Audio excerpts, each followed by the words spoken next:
Okay guys, nagawa tayo ng chicken curry, Pinoy style. Lagyan na natin yung chicken guys.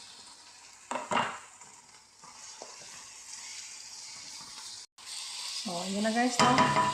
Takpan na natin saglit. Tingnan natin guys. So, ayan na. So, pintahan na natin siya ng turmeric.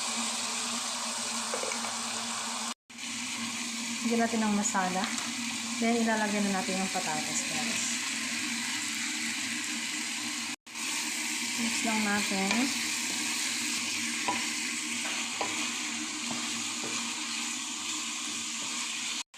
Bili ko ng tubig guys.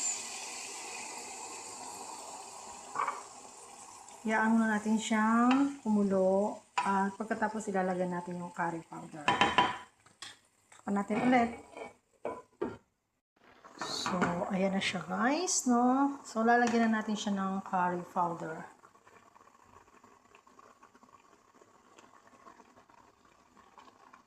Yan.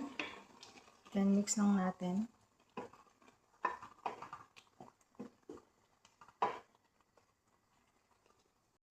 So, ilalagay na natin yung coconut milk, guys.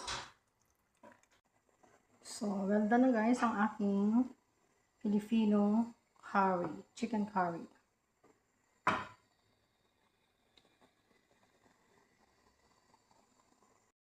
Bye! Thank you for watching!